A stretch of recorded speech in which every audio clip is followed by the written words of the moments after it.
welcome to today's almost daily devotion. We are continuing to talk about the ways that we telling our truth, being honest about where we are and our emotions and our vulnerabilities, if even to ourselves, if even just to God, even just to a trusted friend, being honest about where those hurts and pains and grief lie helps us to move forward into a more honest relationship with ourselves and with God and with others. And today we're going to read from Mark 15, start with the first verse, and it goes like this.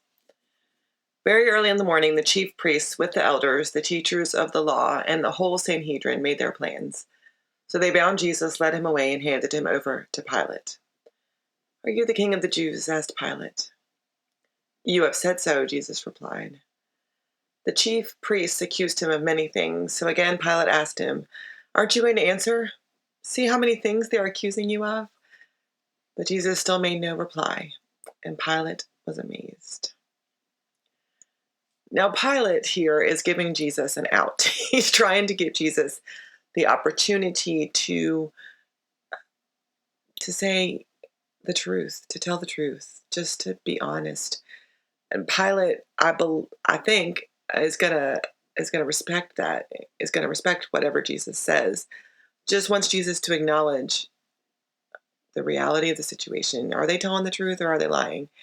And there are times in our lives, there are lots of times in our lives where people call us to account, where we have made a promise to them or we have entered into a relationship with them or with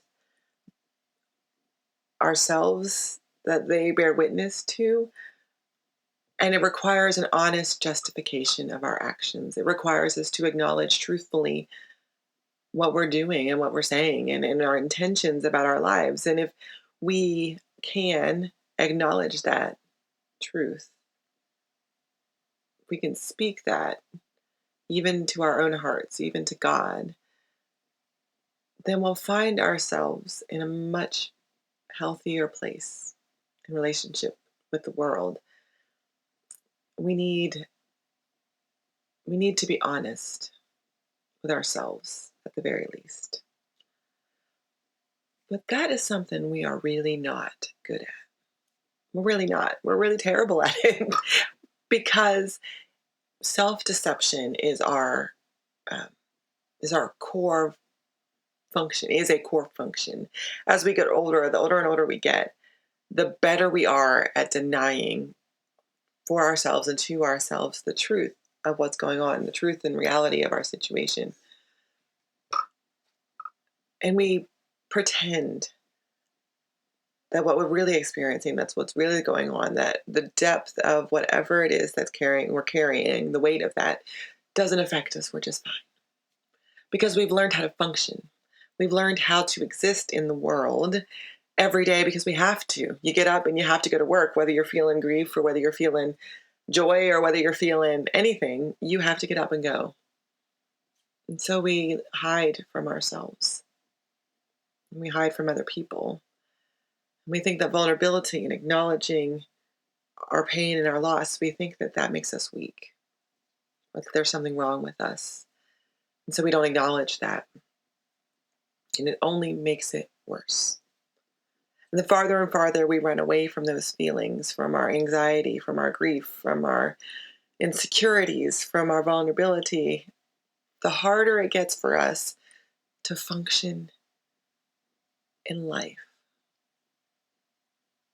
It comes out in all these sticky, icky ways.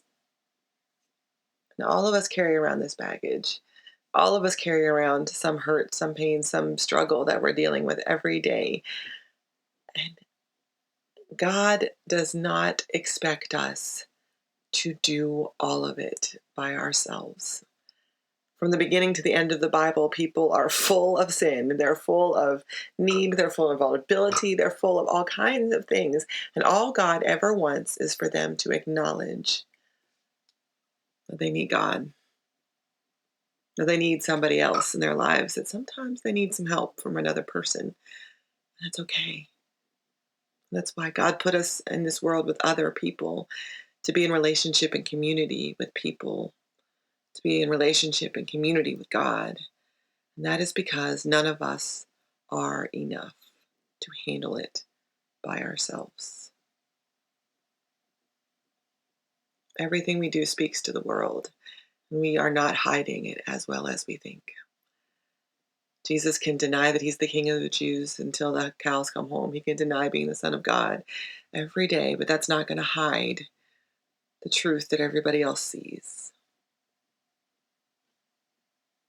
And so maybe there's a voice that you need to listen to today who is calling you to account, who is asking you to tell the truth about who you are and where you are, who is asking you to acknowledge that you might need some help from God, from others.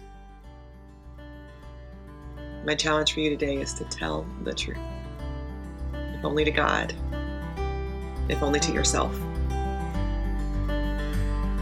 God bless.